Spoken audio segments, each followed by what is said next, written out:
नमस्कार विद्यार्थी मित्रांनो. आजच्या या ऑनलाईन सत्रामध्ये आपल्या सर्वांचं पुनश्च एकदा स्वागत करतो. पहा, मागील तासिकेमध्ये आपण विभक्ती आपला जो घटक होता विभक्ती आणि शब्दाचं सामान्य रूप यामधील आपण विभक्ती या घटकाविषयी माहिती पाहिलेली आहे आणि आजच्या या तासिकेमध्ये आपल्याला शब्दाच्या सामान्य रूपाविषयी माहिती त्या ठिकाणी पाहिजे आहे. तत्पूर्वी आपण सामान्य रूप ही संकल्पना अगोदर समजावून घेऊयात. सामान्य रूप म्हणजे काय? तर शब्दयोगी अव्यय किंवा विभक्तीची प्रत्यय हे जेव्हा एखाद्या मूळ शब्दाला जोडून येतात, तेव्हा त्या शब्दाचं जे मूळ रूप असतं ते अनेकदा विकार पावतं आणि तो जो मूळ शब्दाची जी बदललेली स्थिती असते, जी विकार पावलेली स्थिती असते, त्या स्थितीला त्या ठिकाणी सामान्य रूप असं म्हटलं जातं. पहा, या ठिकाणी काय सांगितलंय? मूळ जो शब्द असतो, कुठलाही शब्द घ्या, त्या शब्दाला काय जोडलेलं असतं? शब्दयोगी अव्यय. शब्दयोगी अव्यय ही संकल्पना तुम्ही शब्दाच्या जातीमध्ये अभ्यासलेली आहे. शब्दयोगी अव्यय हे नेहमी त्या ठिकाणी शब्दाला जोडून आलेले असतात आणि ते शब्दाला जोडून येतात आणि त्याचबरोबर विभक्तीची प्रत्यय जी आहेत ती देखील शब्दाला त्या ठिकाणी जोडलेली असतात आणि ही जोडल्यामुळे शब्दामध्ये शब्दाचं जे मूळ रूप असतं त्या मूळ रूपामध्ये जो बदल होतो, जो विकार होतो आणि ही जी बदललेली स्थिती आहे त्या स्थितीला मराठीमध्ये सामान्य रूप असं म्हटलं जातंय. आपण स्थिती कशी बदलते आपण ते पाहणार आहोत. त्यासाठी आपण उदाहरण त्या ठिकाणी पाहूया. पहा, आपल्या समोर उदाहरण आहे दगड. दगड या शब्दाला आपल्याला कुठलाही शब्दयोगी अव्यय लावायचा किंवा कुठलंही योग्य बसणारं विभक्तीचा प्रत्यय लावायचा. या ठिकाणी आपण दगड या शब्दाला ला हा प्रत्यय लावलाय. त्यानंतर तयार होणारा शब्द आहे दगडाला. दगड या शब्दाला जर ला प्रत्यय लावला तर तयार होणारा शब्द दगडाला. आणि पहा, प्रत्यय लावल्याच्या नंतर सामान्य रूप ठरवताना हे सामान्य रूप नाहीये. दगड या शब्दाचं सामान्य रूप दगडाला हे नाहीये. मग सामान्य रूप कोणतं आहे? तर सामान्य रूप कोणतं आहे ते ओळखण्यासाठी तुम्ही जो कोणता शब्दयोगी अव्यय लावाल किंवा जो कोणता विभक्तीचा प्रत्यय लावाल तो विभक्तीचा प्रत्यय त्या ठिकाणी काढून टाकायचा आणि तो काढल्यानंतर जे शिल्लक राहील ते असतं त्या शब्दाचं सामान्य रूप. दगड या शब्दाचं जर आपण लावलेला ला हा प्रत्यय काढला तर त्या ठिकाणी राहणारा शब्द आहे दगडा आणि हे आहे दगड या शब्दाचं सामान्य रूप. आणि तुम्ही काही जरी जोडलं, कोणताही प्रत्यय जोडला, कोणतंही शब्दयोगी अव्यय जोडलं तरी सामान्य रूप दगडाच होईल. आपण पाहूया, वेगवेगळे शब्द जोडून पाहूया. पहा, आपण शब्दयोगी अव्यय जोडूया. साठी, वर, खाली, मागे, पुढे यासारखे शब्दयोगी अव्यय जोडून पाहूया. दगड, दगड या शब्दाला आपण साठी प्रत्यय जोडू. काय शब्द होईल? दगडासाठी. आणि त्यानंतर आपण हा साठी हा प्रत्यय काढला तर काय शिल्लक राहतं? दगडा. आपण जर वर हा शब्द जोडला तर काय होईल? दगड या शब्दाला वर हा जर प्रत्यय जोडला तर त्या ठिकाणी तयार होणारा शब्द आहे दगडावर. आणि त्यानंतर काय करायचंय? जोडलेला प्रत्यय त्या ठिकाणी काढून टाकायचा आहे आणि वर हा प्रत्यय काढला, वर हा शब्दयोगी अव्यय काढला तर त्या ठिकाणी राहणारा शब्द आहे दगडा. खाली, खाली हा शब्दयोगी अव्यय जोडून पहा. काय शब्द तयार होईल? दगडा खाली. आणि खाली हा शब्दयोगी अव्यय काढल्याच्या नंतर देखील काय शिल्लक राहतं? दगडा. मागे जोडल्याच्या नंतर देखील त्याच पद्धतीने होईल. दगडा मागे. मागे काढल्याच्या नंतर त्या ठिकाणी दगडाच राहतं. दगडा पुढे. पुढे हा शब्दयोगी अव्यय काढल्याच्या नंतर देखील काय शिल्लक राहतं? दगडा. म्हणजे शब्दयोगी अव्यय जरी जोडला आपण किंवा विभक्तीचा प्रत्यय जरी जोडला आणि त्यानंतर तो जोडलेला प्रत्यय काढून टाकायचा, जे शिल्लक राहील ते असतं त्या शब्दाचं सामान्य रूप. म्हणजे दगड या शब्दाचं सामान्य रूप कुठलाही प्रत्यय किंवा अव्यय जोडल्याच्या नंतर दगडा असंच होतं. त्यानंतर आपण आपल्या समोर दुसरं उदाहरण आहे देव. देव या शब्दाला या ठिकाणी तृतीयाचा प्रत्यय जोडलेला आहे ने. ने हा प्रत्यय जोडल्याच्या नंतर तयार झालेला शब्द आहे देवाने. आणि त्यानंतर आपल्याला काय करायचंय? अगोदर सांगितल्याप्रमाणे हा प्रत्यय काढून टाकायचा आहे. ने हा प्रत्यय काढल्याच्या नंतर काय शिल्लक राहतंय? तर त्या ठिकाणी राहणारा शब्द आहे देवा. आणि देवा हे देव या शब्दाचं सामान्य रूप आहे. त्याच पद्धतीने जर आपण शब्दयोगी अव्यय जरी जोडून पाहिला तरी याच पद्धतीने होईल. देवामुळे, देवासाठी म्हणजे देवामुळे या ठिकाणी जर आपण मुळे जोडलं आणि त्यानंतर ते शब्दयोगी अव्यय काढून टाकलं तरी काय शिल्लक राहतं? देवा. म्हणजे देव या शब्दाचं सामान्य रूप देवा असंच होतं. कुठलाही प्रत्यय जोडला तरी देखील ते त्याच पद्धतीने होतं, बदलणार नाही. त्यानंतर आपल्या समोर पुढील उदाहरण आहे शाळा. शाळा या शब्दाला आपल्याला या ठिकाणी प्रत्यय किंवा अव्यय जोडायचा आहे, शब्दयोगी अव्यय. या ठिकाणी त हा प्रत्यय जोडलाय सप्तमीचा. सप्तमी विभक्तीचा त्या ठिकाणी त हा प्रत्यय जोडलेला आहे. शाळा या शब्दाला त प्रत्यय जोडल्याच्या नंतर तयार होणारा शब्द आहे शाळेत. आणि त्यानंतर आपल्याला हा प्रत्यय काढून टाकायचा आहे. खाली काय राहते शिल्लक? शाळा शब्दाचं सामान्य रूप काय झालंय? शाळेत. याला आपण अव्यय जरी शब्दयोगी अव्यय जरी जोडला तरी ते याच पद्धतीने होईल. त्यानंतर पुढील शब्द आहे आपल्या समोर काच. काच या शब्दाला या ठिकाणी षष्टी विभक्तीचा प्रत्यय जोडलेला आहे. काच या शब्दाला चा हा प्रत्यय जोडलाय. त्या ठिकाणी चा हा प्रत्यय जोडल्याच्या नंतर तयार होणारा शब्द आहे काचेचा. आणि प्रत्यय आपल्याला जोडलेला प्रत्यय काढून टाकायचा आहे. काय शिल्लक राहतंय? काचे. काच या शब्दाचं सामान्य रूप आहे काचे.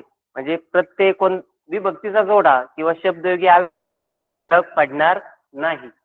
त्यानंतर पुढील शब्द आहे आपल्या समोर ससा. ससा या शब्दाला ला हा प्रत्यय जोडलाय. ससा शब्दाला ला प्रत्यय जोडल्याच्या नंतर काय शब्द तयार होतो? सशाला. ससाला नाही होत. तर ससाला आपण दैनंदिन बोली भाषेत किंवा दैनंदिन व्यवहारात पण आपण म्हणत नाही ससाला. आपण काय म्हणतो? सशाला. आणि या ठिकाणी तयार होणारा शब्द आहे सशाला. त्यानंतर आपल्याला काय करायचंय? महत्वाची गोष्ट आहे, प्रत्यय काढून टाकायचा आहे. प्रत्यय काढल्याच्या नंतर काय शिल्लक राहिलं? तर त्या ठिकाणी राहिलेला शब्द आहे सशा. आणि ससा या शब्दाचं सामान्य रूप आहे सशा. म्हणजे या ठिकाणी दगड या शब्दाचं सामान्य रूप काय झालंय? तर दगडा. देव या शब्दाचं सामान्य रूप काय होतंय? देवा. शाळा या शब्दाचं सामान्य रूप होतंय शाळे. काच या शब्दाचं सामान्य रूप काचे. आणि ससा या शब्दाचं सामान्य रूप होतं सशा. आता पहा, या ठिकाणी आपल्याला काही नियम समजावून घ्यायचे आहेत. सामान्य रूपाचे नियम काय आहेत? पहा, या ठिकाणी एकही नियम तुम्ही लक्षात नाही ठेवला तरी देखील तुम्ही सामान्य रूप अचूक ओळखू शकतात. परंतु आपल्या अभ्यासक्रमात नियम आहेत म्हणून आपण नियम त्या ठिकाणी पाहणार आहोत. नियम पाहताना तुम्ही जर मूळ शब्दानुसार जर पाहिले तर आपोआप तुम्ही देखील त्याचे नियम त्या ठिकाणी तयार करू शकता. पहा, आपल्याला या ठिकाणी सामान्य रूपाचे जे विविध प्रकार पडतात त्यामध्ये 3 प्रकार आहेत. एक पुल्लिंगी नामाचं सामान्य रूप, स्त्रीलिंगी नामाचं सामान्य रूप आणि नपुंसकलिंगी नामाचं सामान्य रूप. आता या 3 प्रकारात मध्ये जे नियम आहेत ते आपण नियम पाहणार आहोत. नियम खूप सोपे आहेत. ते लक्षात ठेवायचे म्हणजे आपल्याला शब्द जरी लक्षात ठेवले आपण तरी आपण नियम तयार करू शकतो. नियम पाठ करण्याची गरज नाही. या ठिकाणी नियम आपण अगोदर नियम पाहू. काय सांगितला नियम त्यांनी? या ठिकाणचा नियम आहे, या ठिकाणी दिलेला पहिला नियम आहे का आकारांत पुल्लिंगी नामाचे सामान्य रूप. आकारांत पुल्लिंगी नामाचे सामान्य रूप आकारांत होतं. आता अकारांत शब्द म्हणजे काय? आकारांत शब्द म्हणजे काय? इकारांत शब्द म्हणजे काय? उकारांत शब्द म्हणजे काय? हे तुमचं वर्णमालेमध्ये झालं असेल किंवा होईल. आकारांत शब्द म्हणजे काय? तर त्या शब्दाच्या शेवटी तुम्हाला काय दिसणार? कोणता स्वर असणार? शेवटच्या अक्षराला कोणता स्वर असेल? अ. त्या ठिकाणी शेवटचं शब्दातलं जे अक्षर आहे त्याच्यातला स्वर कोणता असणार आहे? अ. आणि आकारांत म्हणजे काय? तो जो शब्द येणार आहे, तो जो शब्द असेल त्याच्या शेवटी कोणता स्वर जोडलेला असेल? आ. आ म्हणजे थोडक्यात काय? तर त्या ठिकाणी काना दिलेला असेल. म्हणजे काय सांगितलंय त्यांनी? जर एखादा शब्द असेल आकारांत म्हणजे त्याच्या शेवटी कुठलंही स्वरचिन्ह नाही, त्याचं कोणतं स्वरचिन्ह जोडलेलं आहे? अ. असा शब्द जर असेल तर त्याचं सामान्य रूप होताना काय होईल? आकारांत. आत्ताच आपण उदाहरण पाहिलंय दगड. दगड या शब्दातलं शेवटचं अक्षर आहे ड आणि याच्यातला स्वर कोणता आहे? अ.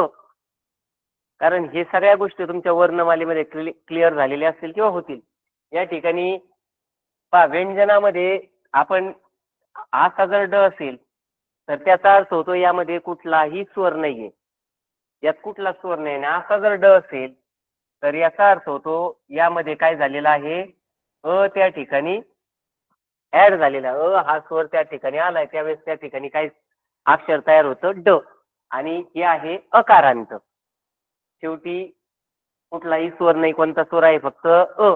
या ठिकाणी हा स्वर आहे आणि स्वर ज्या नामाच्या शेवटी असेल, त्या शब्दाच्या शेवटी असेल, त्याचं जर सामान्य रूप आपण केलं तर ते काय होणार आहे, आकारांत होणार आहे. म्हणजे थोडक्यात काय येणार आहे, त्याला काना येणार आहे. आपण आत्ताच पाहिले दगड या शब्दाला आपण प्रत्येक त्या ठिकाणी बरेचसे जोडून पाहिले. दगडामुळे, दगडापुढे, शब्द घ्यावे जोडून पाहूया आपण. दगडापुढे, दगडामागे, दगडासमोर, दगडाखाली, दगडामुळे, दगडासाठी, दगडाचा, दगडाला, दगडाने, दगडास. म्हणजे काही जरी जोडलं आणि ते काढून टाकलं तर शिल्लक काय राहिलं, दगडा. हे होतं अकारांत. इथं काय झालं, आकारांत. हे पाठ करायची गरज आहे का? आपण शब्द पाहिलं तरी नियम ठरवू शकतो का आकारांतचं सामान्य रूप काय होतं, आकारांत. अकारांतचं आकारांत. या ठिकाणी पुढील नाम आहे आपल्या समोर पुस्तक. पुस्तक या शब्दाला आपण या ठिकाणी प्रत्यय जोडलेला आहे चा. या ठिकाणी आपला प्रत्यय जोडलेला आहे चा. तुम्ही कुठलाही जोडू शकता. पुस्तकाचा, पुस्तकाला, पुस्तकामुळे, पुस्तकासाठी, पुस्तकामध्ये, पुस्तकावर, पुस्तकाखाली, पुस्तकासमोर. कुठलाही विभक्तीचा प्रत्यय किंवा शब्दयोगी अव्यय तुम्ही जोडू शकता आणि जोडल्याच्या नंतर तो काढून टाकायचा.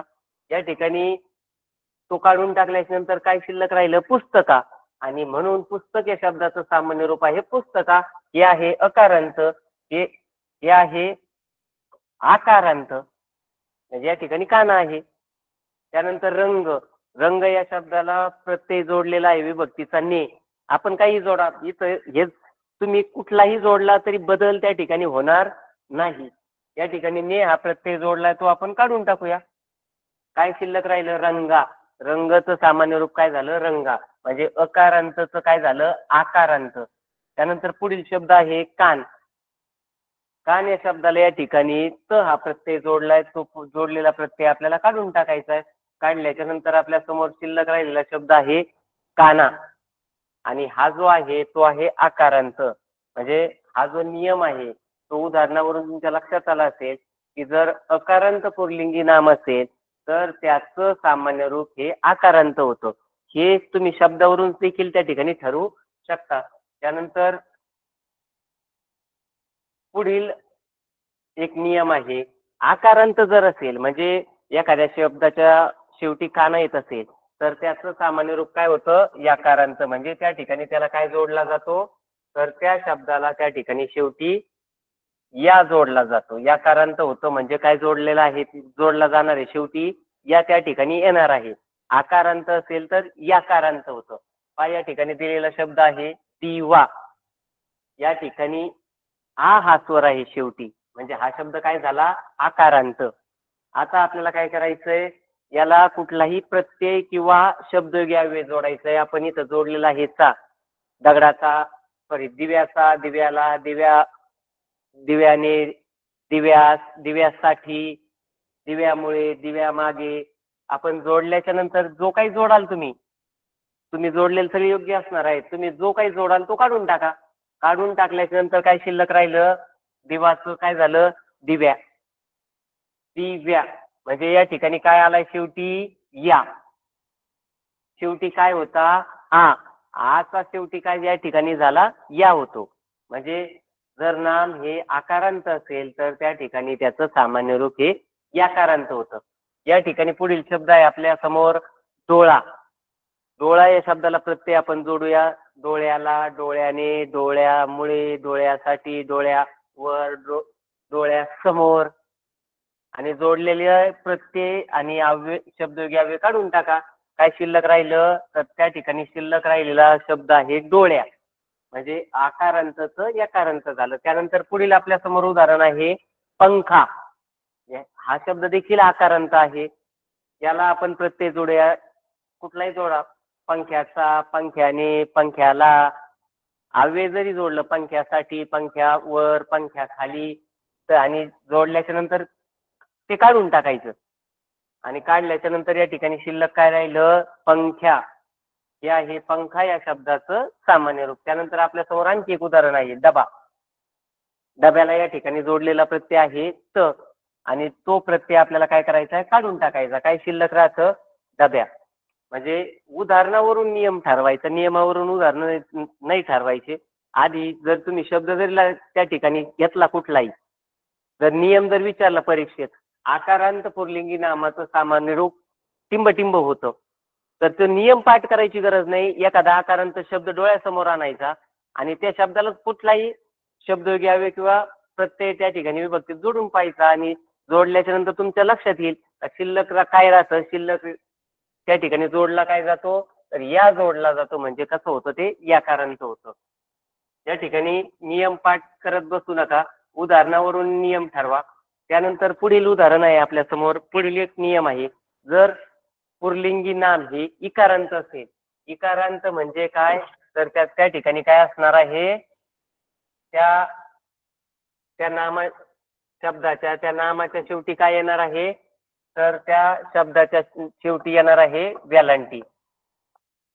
जर ते इकारांत असेल तर इकारांत नामाचं रूपांतर कसं होतं, किंवा इकारांत नामाचं सामान्य रूप काय होतं, तर याकारांत होतं. म्हणजे आ जरी शेवटी आला, आ जर शेवटी येत असेल तरी देखील याकारांत होतं, आणि ई जर शेवटी असेल तरी देखील याकारांत होतं. या ठिकाणी उदाहरण पाहू आपण. शब्द दिलेला आहे धोबी. या ठिकाणी या शब्दाला जर तुम्ही पाहिलं तर शेवटी वेलांटी आहे. म्हणजे वेलांटी म्हणजे काय आहे, ई. हा शब्द काय आहे, इकारांत. आणि याला आपण कुठलाही प्रत्यय जोडा, धोब्याचा, धोब्याला, धोब्यास, धोब्याने, किंवा अव्यय जोडा, धोब्यामुळे, धोब्यासाठी, आणि जोडलेला प्रत्यय आणि शब्दयोगी अव्यय काढून टाका. शिल्लक काय राहिलं, धोब्या. म्हणजे या ठिकाणी काय आलंय, शेवटी या आला. धोबी या शब्दाचं सामान्य रूप काय झालं, धोब्या. त्यानंतर आपल्या समोर उदाहरण आहे पुढील, तेली. याला आपण प्रत्यय जोडूया.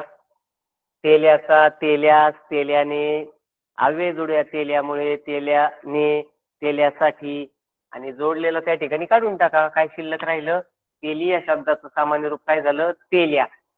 त्यानंतर त्याच पद्धतीचं उदाहरण आहे पोळी. या शब्दाला या ठिकाणी जोडलेला प्रत्यय आहे चा.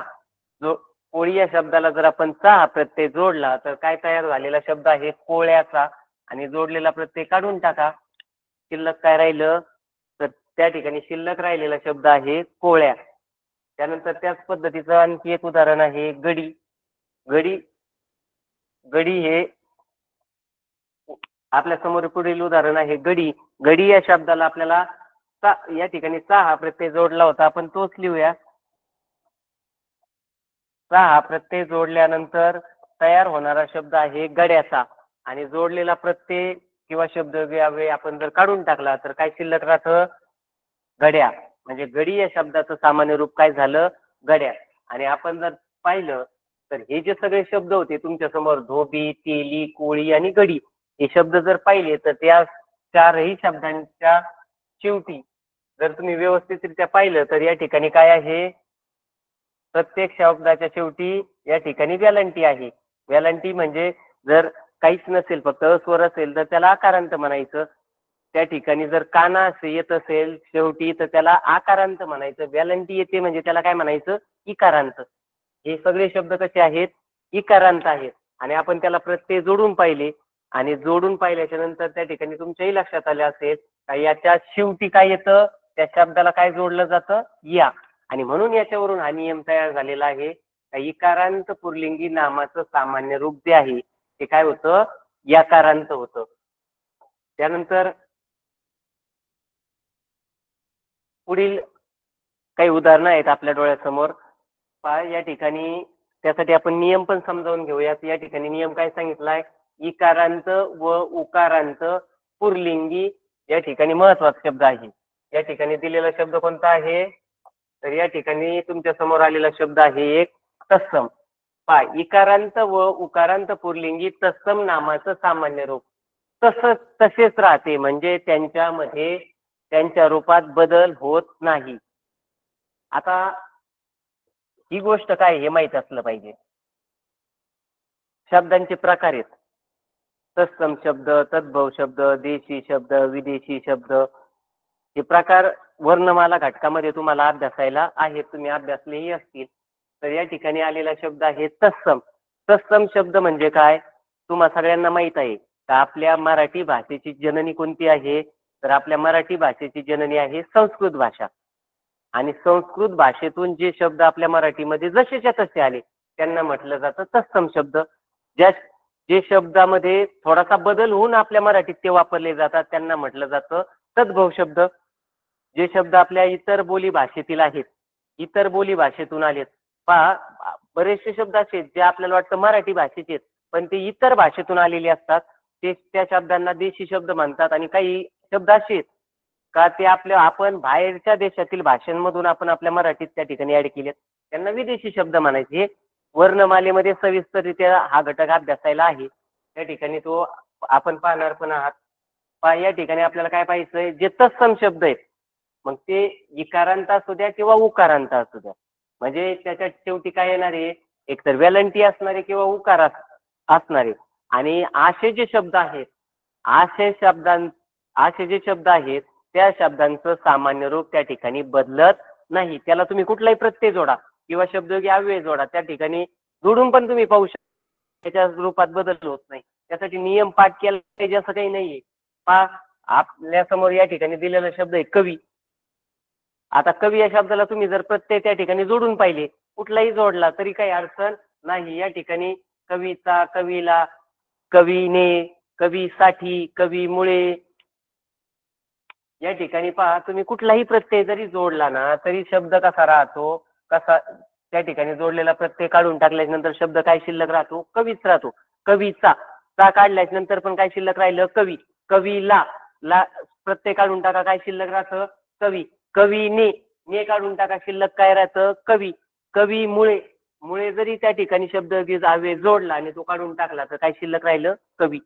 म्हणजे या ठिकाणी तुम्ही काहीही जोडून पाहिलं आणि ते प्रत्यय त्या ठिकाणी तो जर काढून टाकला तरी शिल्लक राहणारा शब्द काय आहे कवी. म्हणजे मूळ शब्द जसाचा तसा राहतो. हे जे शब्द आहेत हे सगळे तत्सम शब्द आहेत. संस्कृत भाषेतून मराठीमध्ये आलेले जसेच्या तसे वापरले गेलेले शब्द आहेत. त्यानंतर आपल्या समोर पुढील शब्द आहे रवी.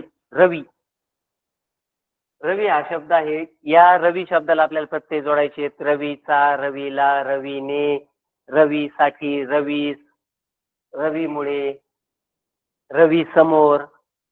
या ठिकाणी आपण आता जी उदाहरणं पाहिलेत ते जोडलेले प्रत्यय जोडलेले शब्दयोगी अव्यय आपण जर सगळे काढले तर शिल्लक काय राहतं रवी. म्हणजे रवी हा जो शब्द आहे तो जसाचा तसा राहतो त्याच्या रूपात बदल होत नाही. हे दोन्ही जे शब्द होते ते होते इकारांत म्हणजे यांच्या शेवटी काय आहे व्हॅलंटी आहे. म्हणजे तत्सम शब्द जर असतील इकारांत तर त्याचं सामान्य रूप बदलत नाही. आपल्याला आता पाहिजेत उकारांत. उकारांत म्हणजे काय शेवटी काय असला पाहिजे उ हा स्वर जोडलेला असला पाहिजे. या ठिकाणी उ हा स्वर या ठिकाणी तुम्हाला जोडलेला पण दिसेल गुरु या शब्दामध्ये र या अक्षराला उ हा स्वर जोडलेला आहे आणि तयार झालेला शब्द आहे गुरु. या ठिकाणी या शब्दाला आपल्याला प्रत्यय जोडायचे आहेत किंवा शब्दयोगी अव्यय जोडायचे आहेत. या ठिकाणी चा हा प्रत्यय जोडलाय तयार झालेला शब्द आहे गुरुचा. आपण ला जोडला तरी चालू शकतो गुरुला. ने जोडा कोणताही शब्दयोगी कोणताही विभक्तीचा प्रत्यय किंवा शब्दयोगी अव्यय आपण जोडायचा आहे. गुरुचा, गुरुला, गुरुने, गुरुमुळे आणि जोडलेला काय करायचं आपल्याला काढून टाकायचा आहे. काढल्याच्या नंतर काय राहतं शिल्लक तो मूळ शब्द जसाचा तसा शिल्लक राहतोय. त्यानंतर आणखी एक शब्द उदाहरण आहे आपल्या डोळ्यासमोर ते आहे साधू. साधू या शब्दाला आपण या ठिकाणी ने हा प्रत्यय जोडलाय. ने प्रत्यय जोडल्याच्या नंतर तयार झालेला शब्द आहे साधूने. त्यानंतर आपल्याला तो काढून टाकायचा आहे. तो काढल्याच्या नंतर मूळ जो शब्द होता तो तसाच राहिला आणि या उदाहरणावरून हा नियम तयार झालाय की जर इकारांत तत्सम शब्द असतील तर त्यांचं सामान्य रूप तसंच राहतं. त्याच्यात त्या शब्दात बदल होत नाही. किंवा उकारांत जर तत्सम शब्द असतील तर तरी देखील त्याचं सामान्य रूप बदलत नाही. ते आहे तसंच राहतं. या ठिकाणी हा नियमही तुमच्या लक्षात आला असेल. आता पहा पुढील एक नियम आहे ज्याच्यावर बऱ्याचशा वेळा प्रश्न असतात कारण आपल्या बोली भाषेत आपण ते शब्द वापरत नाहीत. त्या पद्धतीने आपण वापरत नाही त्यामुळे आपल्याला ते वेगळे वाटतात. काय आहे काही या ठिकाणी काय सांगितलंय काही उकारांत जे पुल्लिंगी नाम आहेत, उकारांत म्हणजे काय, आताच आपण पाहिलं की ज्याच्या शेवटी आपल्याला काय दिसणार आहे, त्या शब्दात शेवटी उकार दिसणार आहे. काही जे उकारांत पुल्लिंगी नाम आहेत त्यांचं जे सामान्य रूप आहे ते वाकारांत होतं. म्हणजे शेवटी काय जोडलेले येणार आहे त्याला, वा. वा कधी प्रत्यय काढून टाकल्याच्या नंतर वा शिल्लक राहतो शेवटी. पहा या ठिकाणी भाऊ हा शब्द आहे, आपण जोडून पाहूया. भाऊ या शब्दाला आपण प्रत्यय जोडूया. या ठिकाणी सहा प्रत्यय जोडलाय, या ठिकाणी जोडल्याच्या नंतर पहा या ठिकाणी उ आहे. पहा लक्षात घ्या, शेवटी कोणता स्वर आहे, उ हा स्वर आहे. भाऊ या शब्दाला प्रत्यय जोडूया. या ठिकाणी जोडल्याच्या नंतर तयार झालेले शब्द काय आहे, भावाचा, भावाने, भावाने, भावामुळे, भावासाठी. आणि जोडलेला जो काही असेल तुम्ही तो काढून टाका. शिल्लक काय राहिलं, शिल्लक राहिलेला शब्द आहे भावा. आणि भावा हा शब्द काय आहे, वाकारांत. शेवटी काय आलेला आहे, वा. शेवटी वा आला म्हणून याला काय म्हणायचं, वाकारांत शब्द. त्या आपण दुसरी उदाहरणं पाहूयात. लाडू हे उदाहरण आहे. लाडू या उदाहरणामध्ये जर तुम्ही पाहिलं तर शेवटी या ठिकाणी कोणता स्वर आहे, उ. आणि याला आपल्याला प्रत्यय जोडायचे. आता हे थोडे वेगळे उदाहरण आहेत. हे आपल्या बोलीभाषेत आपल्या दैनंदिन व्यवहारात आपण त्या पद्धतीने करत नाही, म्हणून हे थोडंसं वेगळं वाटतं. पहा या ठिकाणी जर या पद्धतीचं उदाहरण असेल आणि त्याला जर आपण प्रत्यय जोडला, चा जोडा, त जोडा, ने जोडा, तर त्या ठिकाणी इथं आपण त जोडूया. या ठिकाणी लाडू. आणि जर आपण असं म्हटलं बा लाडूत त्या ठिकाणी बदाम आहेत, त्या ठिकाणी आणि जर त्याचं आपल्याला अनेक वचन केलं तर आपण काय म्हणतो, लाडवात. फक्त आपण हे हे शब्द दैनंदिन व्यवहारात फारसे वापरत नाहीत म्हणून हे थोडंसं वेगळं वाटतं. या ठिकाणी त हा प्रत्यय जोडला, तो काढून टाका. तो काढून टाकल्याच्या नंतर शिल्लक राहिलेला शब्द आहे लाडवा. आणि शेवटी या ठिकाणी वा आला म्हणून हा शब्द कसा आहे, वाकारांत. त्यानंतर पुढील शब्द आहे कुंकू. हा हे ऐकलेलं असेल, कुंकवाचा धनी आहे की नाही. हा शब्द तर आपण ऐकलेला आहे. म्हणजे कुंकू या शब्दाचा आपण जर त्याला प्रत्यय जोडला चा, तर या ठिकाणी काय शब्द तयार होतो, कुंकवाचा. आणि तो या ठिकाणी जोडलेला चा जो आहे तो काढून टाकायचा. काढून टाकल्याच्या नंतर काय शिल्लक राहिलं, कुंकवा. आणि कुंकू या शब्दाचं सामान्य रूप आहे कुंकवा. फक्त शेवटी वा आला म्हणून याला काय म्हणायचं, वाकारांत. आणखी एखादं उदाहरण पाहूया. पिसू. याचं काय होईल, पिसू या शब्दाचं सामान्य रूप होतं पिसवा. विंचू, विंचवा. विंचवाने डंख मारला. म्हणजे या ठिकाणी हे जे शब्द आहेत हे सगळे शब्द आहेत उकारांत आणि यांचं सामान्य रूप जे आहे ते काय होतं, वाकारांत. भाऊचं होतं भावा, लाडूचं होतं लाडवा, कुंकूचं होतं कुंकवा, पिसूचं होतं पिसवा. त्यानंतर याला काही अपवाद आहे. हा विंचूचं काय पाहिलं आपण, विंचवा. फक्त याला अपवाद आहेत, याला अपवाद आहेत हे शब्द. कारण मराठीमध्ये जर आपण नियमानुसार गेलं तर नियमाला प्रत्येक ठिकाणी अपवाद असतात. फक्त हे जे शब्द आहेत हे सगळे उकारांत शब्द आहेत. या ठिकाणी शेवटी उ हा स्वर या ठिकाणी आहे, पण याचं सामान्य रूप या पद्धतीने होत नाही. या ठिकाणी फक्त एवढे शब्द लक्षात ठेवा. गडू, पेरू आणि खडू या शब्दांचं सामान्य रूप हे जरी उकारांत असले तरी या पद्धतीने या शब्दांचं सामान्य रूप होत नाही. त्यानंतर पुढील उदाहरण आहे, पुढील प्रकार आहे. जर काही शब्द असे आहेत ते एकारांत असतात. हे आता तुमच्या लक्षात आलं असेल. हे त्या ठिकाणी दिलाय म्हणजे काय असणार आहे, तो एक ये आहे म्हणजे काय आहे, त्या ठिकाणी एक मात्रा त्या ठिकाणी असणार आहे. एकारांत जे शब्द आहेत म्हणजे शेवटी त्या शेवटच्या अक्षराला त्या ठिकाणी एक मात्रा असणार आहे आणि त्याचं सामान्य रूप काय होतं, तर त्याचं सामान्य रूप हे याकारांत होतं. हे काय पाठ करायची गरज नाही. आपण शब्द घेऊ शकतो कोणता, एकारांत म्हणजे ज्याच्या शेवटी मात्रा येईल. या ठिकाणी शब्द आहे काने. काने या शब्दाला आपण प्रत्यय जोडला काय होईल, कान्यांचा, कान्यांनी, कान्यांमुळे. म्हणजे या ठिकाणी जोडलेला प्रत्यय त्या ठिकाणी काढून टाका. काय शिल्लक राहतं, कान्या. आणि हे काय आहे, शेवटी काय येतं, या, म्हणून याला याकारांत म्हणायचं. राणे या शब्दाला आपण ना प्रत्यय जोडूया. काय तयार होईल, राण्यांना, राण्यांनी, राण्या. आणि तो जोडलेला प्रत्यय जो आहे तो काढून टाका. काय शिल्लक राहिलं? राण्या. हे आहे या शब्दाचं सामान्य रूप. त्यानंतर पुढील शब्द आहे फडके. याला चा प्रत्यय जोडला आणि जोडलेला प्रत्यय काढून टाका. या ठिकाणी काय शिल्लक राहिलं? फडक्या. म्हणजे एकारांत जे शब्द आहेत त्याचं जर आपण सामान्य रूप केलं तर ते याकारांत होतं. सामान्य रूप म्हणजे काय? ते प्रत्यय अव्यय काढून टाकल्यानंतर राहिलेला शिल्लक राहिलेला भाग. त्यानंतर याच्यात पुढील एक प्रकार आहे ओकारांत पुल्लिंगी नामाचं सामान्य रूप करायचंय. ओकारांत. ओकारांत म्हणजे त्या ठिकाणी काय असणार आहे? शेवटी कोणतं काय असणार आहे? त्या ठिकाणी असेल काना आणि मात्रा. त्यांना आपण ओकारांत शब्द म्हणणार आहेत आणि ओकारांत शब्दाचं सामान्य रूप हे ओकारांतच राहतं. म्हणजे त्यात बदल होत नाही. शेवटी त्या ठिकाणी शेवटी पण काय येणार आहे? काना आणि मात्राच दिसणार आहे. फोटो.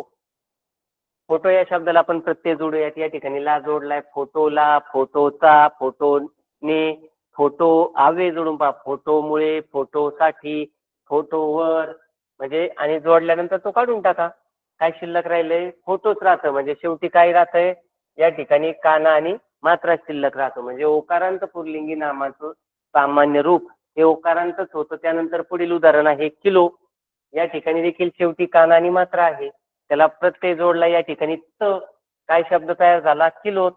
त्यानंतर प्रत्यय काढून टाका. काय शिल्लक राहतंय? किलो. म्हणजे शेवटी काना आणि मात्रा शिल्लक राहिला. म्हणजे थोडक्यात या उदाहरणावरून तुमच्या लक्षात आलं असेल की ओकारांत पुल्लिंगी नामाचं सामान्य रूप हे ओकारांतच राहतं. यानंतर स्त्रीलिंगी नामाचं आपण सामान्य रूप करणार आहोत. या ठिकाणी स्त्रीलिंगी नामाच्या ठिकाणी आपल्याला पाहिजे फक्त त्याचं लिंग आपण आधी ठरवायचं. हे कोणत्या लिंगातला शब्द आहे त्यानुसार ते ठरवायचं. या ठिकाणी काय सांगितलंय? अकारांत पुल्लिंगी नामाचं सामान्य रूप हे एक वचनात एकारांत होतं. म्हणजे एक वचनी स्त्रीलिंगी नाम असेल आणि ते आकारांत असेल तर त्याचं सामान्य रूप काय होईल? एकारांत. म्हणजे त्या ठिकाणी एक मात्रा येईल शेवटी. आणि जर अनेक वचनात असेल अकारांत स्त्रीलिंगी नाम हे जर अनेक वचनात असेल तर त्याचं सामान्य रूप हे आकारांत होतं. आणि काही आकारांत स्त्रीलिंगी नामाचं सामान्य रूप इकारांत होतं. आता नियम पाहायला गेलं तर खूप किचकट वाटतो. पण हा कसाही जरी तुम्ही लक्षात नाही ठेवला तरी चालू शकतं. का? तर ते उदाहरणातून तुमच्या लक्षात येईल. या ठिकाणी पहा वाट. ती वाट हा स्त्रीलिंगी शब्द आहे. आणि शेवटी काय आहे? कोणता स्वर आहे शेवटी? शेवटी जर तुम्ही पाहिलं तर या ठिकाणी असणारा स्वर आहे अ. म्हणजे याला म्हणायचं आकारांत. या ठिकाणी याला प्रत्यय जोडलाय आपण. कोणता प्रत्यय जोडला? या ठिकाणी इथं दोन प्रकार केलेत. एक एकवचनी केलंय आणि या ठिकाणी अनेक वचनी पण केलंय. कारण नियमात आपल्याला दोन गोष्टी सांगितल्या. एकवचनी पण एकवचनीत बदलतंय, अनेक वचनीत बदलतंय. एकवचनीत काय होतं? ते एकवचनीत एकारांत होतं म्हणजे मात्रा येतो. अनेक वचनी असेल तर आकारांत होतं म्हणजे त्या ठिकाणी काय येतं? काना येतो. पण तो न पाठ करताही आपल्या लक्षात येईल. वाट हा एकवचनी शब्द आहे आणि शेवटी अ हे स्वर त्याच्यात जोडलेला आहे. त्याला आपण प्रत्यय जोडूया. वाटेला, वाटेचा, वाटेने आणि जोडलेला प्रत्यय काढून टाका. काय शिल्लक राहिलं? वाटे. आणि शेवटी काय आलाय? मात्रा. म्हणजे हा एकारांत झाला. आता याचं आपण अनेक वचन करू. वाटे शब्दाचं अनेक वचन केलं तर वाटा आणि त्याला प्रत्यय जोडायचा आहे. वाटांना, वाटांनी, वाटांचा, वाटांसाठी आणि जोडलेला तो काढून टाका. काय शिल्लक राहिलं? वाटा. म्हणजे शेवटी काय येतो? काना. अकारांतचं काय? अनेक वचनात अकारांचं आकारांत होतं अनेक वचनात आणि एक वचनात एकारांत होतं. पण नियमात जर गेलं तर जास्त किचकट होतं. पण आपल्या अभ्यासक्रमात ते आहेत म्हणून पाहिजेत. उदाहरणात जर आपण गेलो परीक्षेच्या तर इतकं नियम त्या ठिकाणी नाही आहेत. परंतु आपल्या अभ्यासासाठी आपण ते समजावून घेऊ. बाग हा शब्द आहे. ती बाग स्त्रीलिंगी शब्द आहे. शेवटी अ हा स्वर आहे म्हणजे हा शब्द अकारांत आहे. त्याचं एक वचन करूया आपण आणि प्रत्यय जोडूया. बाग, बागेचा, बागेला, बागेने, बागेसाठी जोडलेला जो प्रत्यय आणि अव्यय असेल तो काढून टाका. काय शिल्लक राहिलं? बागे. हा जो शब्द आहे हा शब्द कसा आहे? याला मात्रा आहे म्हणजे हा शब्द एकारांत झाला. अनेक वचन करा. या ठिकाणी अनेक वचन केलं आणि त्याला प्रत्यय जोडला तर काय होईल? बागांना, बागांचा, बागांनी आणि तो काढून टाका. काय शिल्लक राहतंय? बागा. आणि तो जो शब्द आहे तो आहे आकारांत.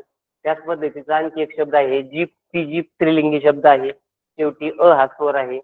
त्याचा आपल्याला प्रत्यय जोडून पाहायचा एकवचनामध्ये. जिभला जर आपण प्रत्यय जोडला जिभेचा, जिभेने, जिभेमुळे जोडलेला काढून टाका. काय शिल्लक राहिलं जिभे. म्हणजे हे झालं एकारांत. आणि अनेक वचन केलं जिभा. जिभांचा, जिभांना, जिभांनी आणि जोडलेला तो काढून टाका. काय शिल्लक राहतं जिभा. जोडलेला प्रत्यय काढून टाकल्याच्या नंतर जिभा हा शब्द शिल्लक राहतो. म्हणजे जर तुम्ही शब्द जरी या ठिकाणी शब्द जरी पाहिले तरी आपण नियम तयार करू शकतो. या ठिकाणी आपल्याही लक्षात येतं अकारांत असेल आणि आपण एक वचनात केलं तर काय झालं मात्रा आला म्हणजे एकारांत झालं. अकारांत असेल आणि एक वचनी केलं तर काय होतं एकारांत. आणि जर आपण त्याचं अनेक वचन केलं तर काय होतं त्या ठिकाणी ते आकारांत होतं. हे काही नियम पाठ करायची गरज नाही. आपण उदाहरणावरून देखील तो लक्षात ठेवू शकतो. त्यानंतर त्याच नियमात सांगितलं होतं की काही जे शब्द असे आहेत, काही अकारांत जे शब्द आहेत त्यांचं सामान्य रूप होताना ते इकारांत होतं. अकारांचं इकारांत होतं. आता कसं होतं ते आपण पाहणार आहेत. आता हे पाठ करायची गरज आहे का? वीर शब्द तुम्हाला मी सांगितला आणि आता जर वीर शब्दाचं तुम्हाला सामान्य रूप करायचं सांगितलं तर तुम्ही काय करणार आहेत? तर त्याला चा जोडा, ला जोडा, ने जोडा. विहिरीचा, विहिरीनी, विहिरीमुळे काहीही जोडलं आणि ते काढून टाकलं तर काय शिल्लक राहिलं विहिरी. हा आकारांत होता. शेवटी काय झाला इकारांत झाला. नियमाची गरज नाहीये. आपण उदाहरणावरून दैनंदिन जीवनात जे पद्धतीने वापरतो त्या पद्धतीने केलं तरी चालू शकतं. वेल. वेल या शब्दाला ला हा प्रत्यय जोडला काय तयार होईल वेलीला. तो काढून टाका आणि वेल या शब्दाचं सामान्य रूप काय झालं वेली. शेवटी ई आला म्हणून याला इकारांत म्हणायचं. कट्यार, ती कट्यार. त्यानंतर त्याला प्रत्यय जोडूया आपण ने. काय तयार होईल कट्यारीने. ने काढून टाका. शिल्लक काय राहिलं कट्यारी. हे आहे सामान्य रूप. आणि शेवटी ई येतो म्हणून याला म्हणायचं इकारांत. त्यानंतर काय सांगितलं यांनी काही इकारांत स्त्रीलिंगी नामाचं सामान्य रूप एक वचनात इकारांत आणि अनेक वचनात याकारांत होतं. म्हणजे काही शब्द असे आहेत का त्यांचं सामान्य रूप इकारांत शब्दांचं सामान्य रूप एक वचनात इकारांतच राहतं. पण अनेक वचनात जर केलं तर अनेक वचनामध्ये ते याकारांत होतं. म्हणजे शेवटी काय येणार आहे या येणार आहे आणि एक वचनात ई येणार आहे. या ठिकाणी पेटी शब्द आहे. ती पेटी स्त्रीलिंगी शब्द आहे. त्याला आपण प्रत्यय जोडूया. पेटीचा, पेटीत, पेटीने आणि जोडलेले प्रत्यय त्या ठिकाणी काढून टाकूया. शिल्लक काय राहिलं पेटी. आणि हे एकवचनी आहे. आपण आधी एकवचनी सगळ्यांची पाहूया. साडी. ती साडी स्त्रीलिंगी शब्द आहे. याला प्रत्यय जोडा. कोणताही जोडा काही अडचण नाहीये. साडीचा, साडीला, साडीने, साडीमुळे आणि जोडलेले प्रत्यय अव्यय काढून टाका. काय शिल्लक राहिलं साडी. इकारांत होतं इकारांतच राहिलं. स्त्री. हा शब्द देखील इकारांत आहे. याला प्रत्यय जोडा. स्त्रीने, स्त्रीचा, स्त्रीला जोडलेला प्रत्यय काढून टाका. काय शिल्लक राहतंय तर स्त्री हा शब्द शिल्लक राहतो आणि हा शब्द पण काय आहे इकारांत आहे. इकारांतच काय राहिलं एक वचनामध्ये इकारांतच राहिलं. पण त्याचं जर आपण अनेक वचन केलं तर चेंज होतं. हे आपण आपल्या व्यवहारात पण करतो. पेटी या शब्दाचं अनेक वचन केलं तर काय होतं पेट्या. आणि प्रत्यय जोडलं तर पेट्यात, पेट्याने, पेट्यासाठी जोडलेले प्रत्यय काढून टाका. काढून टाकल्याच्या नंतर काय शिल्लक राहिलं पेट्या. आणि शेवटी या जोडला म्हणून याला याकारांत म्हणायचं. साडी याचं अनेक वचन होतं साड्या. त्याला प्रत्यय जोडा. साड्यांना, साड्याचा, साड्याला जोडलेले प्रत्यय काढून टाका. काय शिल्लक राहिलं साड्या. शेवटी या आला म्हणून याला याकारांत म्हणायचं. आणि त्याच पद्धतीने आणखी एक उदाहरण आहे स्त्री. याचं अनेक वचन होतं स्त्रिया आणि स्त्रियांनी, स्त्रियांचा, स्त्रियांना जोडलेले प्रत्यय अव्यय काढून टाकल्याच्या नंतर काय शिल्लक राहिलं स्त्रिया. म्हणजे या ठिकाणी तुमच्या हे नियम न पाठ करताही लक्षात त्या ठिकाणी येऊ शकतं. काय जर शब्द इकारांत असेल तर एक वचनात इकारांतच राहतं आणि अनेक वचनात याकारांत होतं. इतका सोपासा हा नियम आहे. त्यानंतर पुढील या ठिकाणी एक गोष्ट त्यांनी सांगितलेली आहे. काही आकारांत स्त्रीलिंगी नामाचं सामान्य रूप एक वचनात एक एकारांत आणि अनेक वचनात आकारांत होतं. या ठिकाणी आपल्या समोर शब्द आहे भाषा. ती भाषा स्त्रीलिंगी शब्द आहे. आपल्याला याचं एक वचनात पाहिजे. भाषा. भाषा या शब्दाला प्रत्यय जोडूया. भाषेचा, भाषेला, भाषेने आणि जोडलेले प्रत्यय काढून टाकूया. काय शिल्लक राहिलं? भाषे. शेवटी मात्रा येतो म्हणून याला एकारांत म्हणायचं. रेषा, याला प्रत्यय जोडला ला, शब्द तयार झाला रेषेला. तो प्रत्यय काढून टाका. काय शिल्लक राहिलं? रेषे. या ठिकाणी मात्रा आला म्हणून त्याला एकारांत म्हणा. शाळा. शाळा या शब्दाला या ठिकाणी त हा प्रत्यय जोडलाय. त्या ठिकाणी तयार झालेले शब्द आहे शाळेत. प्रत्यय काढून टाका. शिल्लक राहिलेले शब्द आहे शाळी. आणि या तीनही शब्दामध्ये शेवटी काय आलाय? मात्रा येतो म्हणून याला एकारांत म्हणायचं. अनेक वचन केलं. भाषा या शब्दाचं अनेक वचन करूया आपण आणि त्याला प्रत्यय जोडूया. भाषा, भाषांचा, भाषांना, भाषांना, भाषाला. या ठिकाणी जोडलेला प्रत्यय काढला तर शेवटी काय आलाय? आ आलाय. शेवटी काय येतो? आ. या ठिकाणी रेषा हा शब्द आहे. शेवटी या ठिकाणी जर तुम्ही पाहिला तर शेवटी या ठिकाणी पण आ येतो. आणि शाळा या ठिकाणी प्रत्यय जोडला नव्हता. इथं प्रत्यय जोडूया. शाळांना. तो प्रत्यय काढून टाका. शेवटी काय आलं? आ येतो. म्हणजे या ठिकाणी लक्षात देखील येतं की एक वचनामध्ये मात्रा येतो आणि अनेक वचनामध्ये काना जसा काना त्या ठिकाणी राहतो. इथं काना नव्हता पण जर काही तसे शब्द असतील तर त्या ठिकाणी त्यांचं काय होईल? शेवटी काय येणार आहे? काना येतोय. इतका सोपासा हा नियम आहे. यानंतर आपल्याला काही नपुंसकलिंगी नामाचं सामान्य रूप पाहायचंय. ते कशा पद्धतीने होतं आणि त्यानंतर आपण उदाहरणं पाहणार आहोत. आकारांत नपुंसकलिंगी नामाचं सामान्य रूप आकारांत होतं. अकारांतचं आकारांतचं आपण आतापर्यंत प्रत्येक ठिकाणी तो नियम पाहिलाय. पुल्लिंगीमध्ये देखील पाहिलाय. नभ, ते नभ. या ठिकाणी याला प्रत्यय जोडा. नभाचा, नभाला, नभास आणि प्रत्यय काढून टाका. काय शिल्लक राहिलं? नभा. नभ या शब्दाचं सामान्य रूप आहे नभा. झाड या शब्दाला प्रत्यय जोडूया. झाडाचा, झाडाला. जोडलेला प्रत्यय काढून टाका. काय शिल्लक राहतं? झाडा. गवत या शब्दाला प्रत्यय जोडूया. झाडा, गवताला, गवताने, गवतास, गवतासाठी. प्रत्यय काढून टाकला. शिल्लक काय राहिलं? गवता. हे सगळे शब्द जे आहेत ते कसे होते? अकारांत होते. त्याचं काय झालं? अकारांतचं आकारांत. त्यानंतर काही इकारांत आहेत. इकारांतचं काय होतंय? तर इकारांत नपुंसकलिंगी नामाचं सामान्य रूप हे याकारांत होतं. हे पाठ करायची गरज नाही. आपण नपुंसकलिंगी शब्द घेऊन पाहायचा. फक्त इकारांत पाहिजे. शेवटी वेलांटी असली पाहिजे. पाणी. इकारांत म्हणजे वेलांटी. पाणी. याला प्रत्यय जोडा. पाण्याचा, पाण्याला, पाण्याने आणि जोडलेले प्रत्यय काढा. काय शिल्लक राहतंय? पाण्या. पाणी या शब्दाचं सामान्य रूप काय झालं? पाण्या. लोणी या शब्दाचं सामान्य रूप काय होईल? प्रत्यय काढल्याच्या नंतर लोण्या. आणि मोती या शब्दाचं सामान्य रूप प्रत्यय काढल्याच्या नंतर काय होतं? मोत्या. म्हणजे हे शब्द होते इकारांत. याचं प्रत्यय काढल्याच्या नंतर काय शिल्लक राहतंय? शेवटी त्या शब्दात शेवटी या येतो म्हणून त्यांना याकारांत म्हणायचंय. आणखी एक उदाहरण आपल्याला पाहिजे. गाणे. गाणे याच्या शेवटी काय आलंय? शेवटी या ठिकाणी मात्रा येतो म्हणजे हा शब्द कसा आहे? हा शब्द आहे एकारांत. एकारांत शब्दाचं पाहिजे. गाणे या शब्दाला आपल्याला प्रत्यय जोडायचा आहे. गाण्याचा, गाण्याने, गाण्यामुळे आणि जोडलेला प्रत्यय अव्यय काढून टाका. काय शिल्लक राहिलं? गाण्या. म्हणजे या ठिकाणी जर पाहिलं एकारांत जर असेल तर त्या ठिकाणी काय होतं? याकारांत होतं. हे उदाहरणावरून देखील आपण ठरवू शकतो नियम पाठ न करता. त्यानंतर आपल्याला आता याच्यावरची उदाहरणं पाहिजेत. कशा पद्धतीची उदाहरणं या ठिकाणी येतात. नियम जरी लक्षात आले नसतील तरी काही गरज नाहीये. उदाहरणावरून आपण सहज नियम त्या ठिकाणी ओळखू शकतो. आता याच्यावर प्रश्न कशा पद्धतीचे येतात ते आपल्याला पाहिजे. या ठिकाणी प्रश्न आहे अधोरेखित शब्दाचं सामान्य रूप कोणतं? आपल्याला अधोरेखित केलेला शब्द आहे आणि त्याला पर्याय पण दिलेत. कारण आपल्याला ते ओळखायचेत म्हणून आज त्या ठिकाणी आपल्याला पर्याय दिलेले आहेत. कशा पद्धतीचे पर्याय आपल्या समोर येऊ शकतात. उदाहरण आहे समुद्राचे पाणी खारट असते.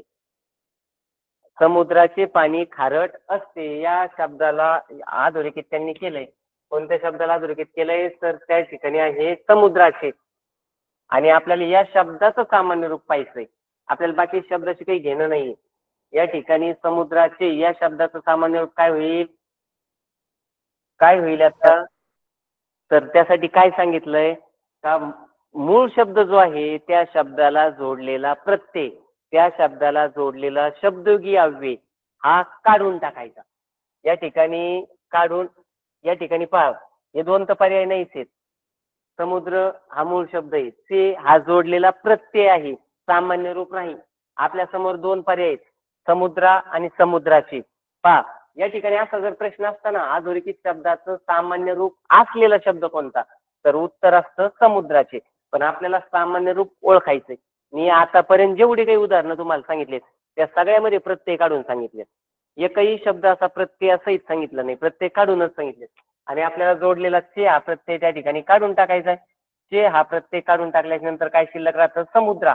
इथं प्रत्यय आहे, इथं प्रत्यय नाही, आणि प्रत्यय आपल्याला काढून टाकल्याच्या नंतर जी शिल्लक राहील ते असेल त्या शब्दाचं सामान्य रूप. आणि म्हणून या ठिकाणी त्याचं अचूक उत्तर आहे पर्याय क्रमांक 2. 4 त्या ठिकाणी नाही, कारण 4 हा त्या ठिकाणी प्रत्यय जोडून दिलेला शब्द आहे. आता या ठिकाणी खूप सोपं उदाहरण आहे आपल्या समोर. बेडकाने तलावात उडी मारली. या ठिकाणी अधोरेखित केलेला शब्द आहे बेडकाने. आता आपल्याला काय काय पर्याय दिलेत, बेडका, बेडूक, बेडकी आणि बेडुका. बेडुका पहा काय होतं, कधी कधी अशी अशी गोष्ट होते का बऱ्याचशा वेळा बऱ्याच जणांचाही अनुभव असेल की सोपे प्रश्न आहेत ना ते चुकतात आणि अवघड प्रश्न बरोबर येतात. कारण आपली मानसिकता काय असते, हा प्रश्न खूप सोपा आहे, उत्तर आपण लगेच त्या ठिकाणी टिक करण्याचा प्रयत्न करतो आणि बऱ्याच वेळा ते चुकतं. आणि अवघड प्रश्न असला का आपण त्याचं उत्तर काळजीपूर्वक काढतो. या ठिकाणी जर पर्याय पाहिले तर इथं जर तुम्ही पर्याय जर पाहिले तरी या ठिकाणी दोन पर्याय जवळपास बरेचसे सारखेच वाटतात. बेडका आणि बेडुका हे दोनचा तर काही विषयच नाही, हे मूळ शब्द आहेत. हे जे दोन पर्याय आहेत याचा काही संबंध नाहीये. आणि बऱ्याच वेळा मुलांची मानसिकता अशी झालेली असते का आपल्याला फसवायसाठी पहिलं उत्तर चुकीचं देतात, चुकीचं असतं, पहिलं उत्तर काय बरोबर नसतं. अशी बऱ्याच मुलांची मानसिकता असते, पण असं काही नसतं.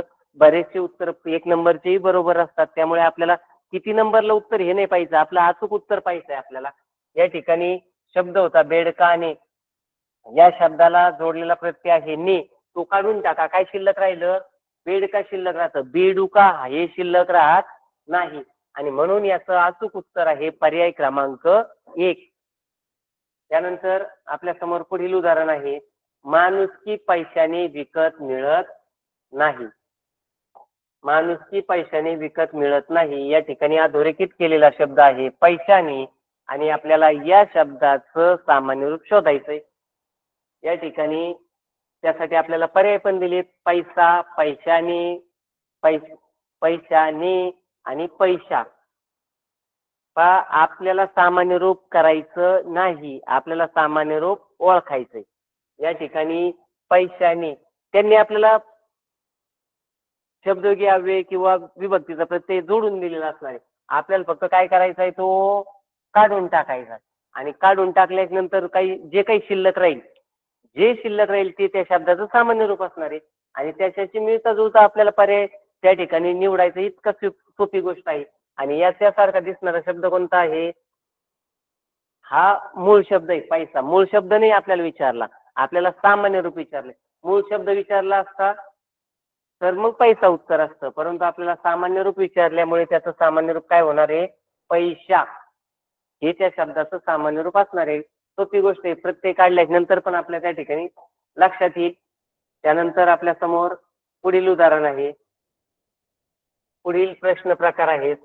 आपण पहिले एक प्रश्न प्रकार पाहिला, याच्यावर असणारा दुसरा प्रश्न प्रकार आहे का दिलेल्या शब्दाच्या सामान्य रूपाचा योग्य पर्याय ओळखा. आता आपल्याला या ठिकाणी शब्द दिलाय आणि त्या शब्दाचं सामान्य रूप असलेला आपल्याला पर्याय ओळखायचा आहे. म्हणजे आपल्याला या ठिकाणी काय करावं लागेल, सामान्य रूप बनवावं लागेल. अगोदरच्या प्रश्न प्रकारामध्ये त्यांनी आपल्याला प्रत्यय जोडून दिलेला होता, आपल्याला त्या ठिकाणी फक्त प्रत्यय काढून टाकायचा होता आणि सामान्य रूप ओळखायची, इतकी सोपी गोष्ट होती. आता आपल्याला त्यांनी जे शब्द काही दिलेले असतील त्या शब्दाला आपल्याला या ठिकाणी प्रत्यय जोडावा लागेल किंवा शब्दयोगी अव्यय जोडावा लागेल.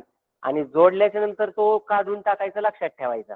आणि काढून टाकल्यानंतर जे काही शिल्लक राहील ते त्याचं उत्तर असणार आहे. आपल्याला या ठिकाणी झाड हे उदाहरण दिलंय, याला आपण प्रत्यय जोडूया. कोणताही प्रत्यय जोडा, काही फरक पडत नाही. आपल्याला मी इथे या ठिकाणी ला हा प्रत्यय जोडतो. ला, तर काय शब्द तयार होईल? झाड या शब्दाला ला प्रत्यय जोडल्याच्या नंतर तयार झालेला शब्द आहे झाडाला. चा जोडला असता तर तयार होणारा शब्द असतात झाडाचा. ने जोडला असता तर तयार होणारा शब्द असतात झाडाने. साठी शब्दयोगी अव्यय जोडला असता किंवा मुळे हा शब्दयोगी अव्यय जोडला असता तर झाडासाठी, झाडामुळे, झाडापासून असे शब्द तयार झाले असतील. आणि तुम्ही यापैकी मी आता सांगितल्यापैकी कोणताही शब्द जरी तयार केला असेल किंवा वेगळा जरी तयार केला असेल तरी देखील काही अडचण नाही. जोडलेला जो प्रत्यय किंवा शब्दयोगी अव्यय असेल तो काढून टाकायचा.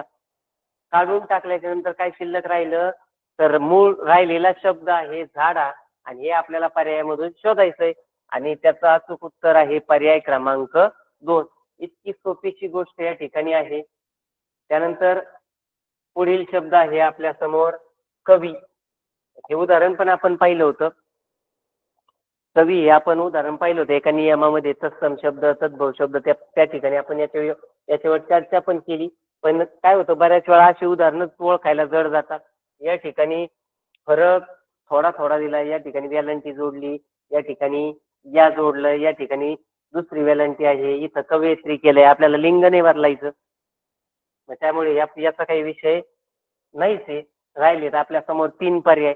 आता आपण याला प्रत्यय जोडून डायरेक्ट सगळ्या पर्यायाकडून आपण जाणार नाहीयेत. आपण डायरेक्ट त्याला प्रत्यय किंवा शब्दयोगी अव्ययच जोडणार आहेत. आता आपण आपल्याला प्रत्यय जोडूया. या ठिकाणी आपण ने प्रत्यय जोडूया किंवा चा प्रत्यय जोडूया, ला प्रत्यय जोडा. तुम्ही कुठलाही जोडा, काही फरक पडत नाही. आणि हा जोडल्याच्या नंतर काय शब्द तयार होईल? कवीने, कवीचा, कवीला, कवीमुळे. म्हणजे तुम्ही कोणताही जोडला आणि जोडल्याच्या नंतर काय करायचा? तो काढून टाकायचा. काढून टाकल्याच्या नंतर जो शब्द शिल्लक राहील तो असणार आहे त्याचं उत्तर. फक्त लिहिताना व्यवस्थितरित्या लिहायचं. नाहीतर लिहिताना जर पहिली गॅरंटी केली ना आपण, तो काढून टाकला तर आपण पहिल्या पर्यायाकडे जाऊ.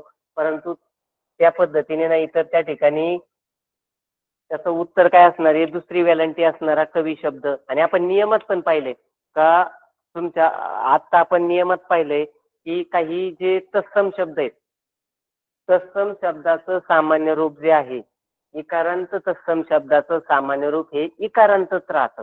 आपण नियमात देखील त्या ठिकाणी पाहिलं होतं. आणि प्रत्यय जोडूनही आपण पाहू शकतो की या ठिकाणी आपण प्रत्यय जोडून पाहिलं, कवी या शब्दाचं सामान्य रूप या ठिकाणी बदलत नाही. मूळ शब्द जो आहे तोच शिल्लक राहतो. त्यानंतर आपल्या समोर पुढील उदाहरण आहे विंचू, जे मी अगोदरही तुम्हाला सांगितलंय. आणि थोडंसं वेगळं आहे. हाच प्रकार थोडासा वेगळा आहे. हे फक्त लक्षात ठेवायचे. शब्द जे आहेत कोणते आहेत? उकारांत आहेत. शेवटी उ आहे आणि यांचं थोडं वेगळं होतं. पहा, या ठिकाणी विंचू जो शब्द आहे त्याला आपल्याला प्रत्यय जोडायचा. या ठिकाणी मी चा प्रत्यय जोडतो. चा प्रत्यय जोडल्याच्या नंतर तयार होणारा शब्द काय असणार आहे? विंचूचा नाही होणार, तर तयार होणारा शब्द काय असणार आहे? विंचवाचा. तयार होणारा शब्द आहे विंचवाचा. आणि चा हा प्रत्यय काढून टाका. विंचवाचा हा प्रत्यय काढून टाकल्याच्या नंतर शिल्लक राहिलेला जो शब्द असेल ते त्याचं सामान्य रूप म्हणजे विंचवा हे आपल्याला पर्यायामध्ये शोधायचंय. विंचवा नाही तर विंचवा, आणि ते असणार आहे त्या शब्दाचं सामान्य रूप. उकार राहत नाहीये, हे पण एक लक्षात ठेवा. कुंकू, कुंकवाचा पाहिलं आपण, कुंकुवाचा नाही पाहिलं, कुंकवाचा. पिसू, पिसुवाचा नाही तर पिसवाचा. लाडू, त्या ठिकाणी ड चा उकार पण राहिला नाही तर काय? लाडवाचा, लाडवा. म्हणजे या ठिकाणी उकार काढून टाकायचा आहे, तो राहतही नाही. आणि म्हणून याचं या ठिकाणी उत्तर असणार आहे पर्याय क्रमांक 2. त्यानंतर आणखी एक शब्द आहे आपल्या समोर लाकूड. लाकूड या शब्दाचं आपल्याला सामान्य रूप पाहिजे. त्यासाठी आपल्याला प्रत्यय जोडायचे आहेत. मी हा प्रत्यय जोडतो. तुम्ही कुठलाही जोडला तरी चालू शकतं. जोडल्याच्या नंतर ने प्रत्यय जोडल्याच्या नंतर तयार काय होईल? लाकडाने. चा जर जोडला असता तर काय झालं असतं? लाकडाचा. मुळे हा शब्द घ्यावे जोडला तर काय होईल? लाकडामुळे. म्हणजे तुम्ही कुठलाही जोडला तर अडचण नाही. फक्त जोडल्याच्या जे काही जोडाल ते काढून टाकायला विसरायचं नाही. आणि जे शिल्लक राहील ते असणार आहे सामान्य रूप. आणि म्हणून याचा अचूक उत्तर असणार आहे पर्याय क्रमांक 2. फक्त इथं लाकुडा नाही. आपण जनरली बोलताना पण शब्द काय होतो, लाकडाच म्हणतो, लाकुडा नाही म्हणत.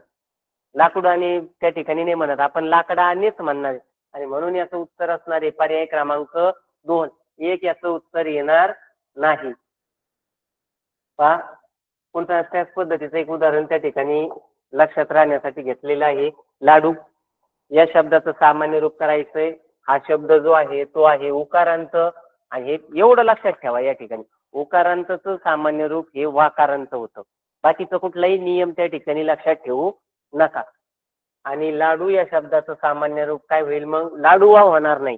हे एक लक्षात ठेवा, उकार राहत नाही. कुंकू कुंकवा, पिसू पिसवा, विंचू विंचवा, लाडू लाडवा. वाटलंच तर हे शब्द येत नाही, एक 8-10 शब्द ते पाठ करूनच ठेवा. आणि या पद्धतीने या शब्दाचं सामान्य रूप होतं. लाडू या शब्दाचं सामान्य रूप पर्याय क्रमांक 4 होतं, पर्याय क्रमांक 2 होत नाही. आणि आपण एक शेवटचा प्रश्न पाहणार आहोत, जो 2017च्या परीक्षेमध्ये आलेला होता. परिकथा या शब्दाचं योग्य सामान्य रूप कोणतं? आता काय करायचंय, या ठिकाणी पर्याय पण आपल्याला दिलेत. पर्यायाकडे जायचं नाही. पर्यायाकडे न जाता आपल्याला काय करायचंय, सोपी गोष्ट करायची, याला प्रत्यय जोडायचे. याला काय करायचे, प्रत्यय जोडायचे. आणि प्रत्यय जोडल्याच्या नंतर पाहायचं परिकथा. याला आपण प्रत्यय जर जोडला, ने प्रत्यय जोडतो मी, ने जोडल्यावर काय होईल, परिकथेने. किंवा चा जोडला परिकथेचा, ला जोडला परिकथेला. म्हणजे या ठिकाणी जर जोडला आणि तो काढून टाकला तर काय जे शिल्लक राहील ते असणार आहे त्या शब्दाचं सामान्य रूप. पहा, एकदम सोपी अशी गोष्ट आहे ही सामान्य रूप. या ठिकाणी खूप सोपे प्रश्न या प्रकारावर विचारले जातात. फक्त त्यासाठी प्रत्यय जोडायचे आणि ते प्रत्यय त्या ठिकाणी काढून टाकायला विसरायचं नाही. जर या घटकावर कोणाला जर काही शंका असेल तर आपल्याकडे वेळ आहे थोडासा, आपण त्या वेळेत त्या ठिकाणी विचारू शकता. सर, तत्सम शब्द कसे ओळखायचे? शब्द म्हणजे तत्सम शब्द कसे तुमचा वर्णमाला हा घटक झाला असेल किंवा व्हायचा असेल तर त्या ठिकाणी तुम्हाला शब्दाचे सगळे प्रकार दिलेले असणार आहेत. तत्सम शब्द कशाला म्हणायचंय, तर जे शब्द संस्कृत मधून मराठीत आपण जसेच्या तसे आलेत त्यांना तत्सम शब्द म्हणायचंय. आता ते ओळखायचे कसे, तर यासाठी आपलं वाचन तेवढं असलं पाहिजे.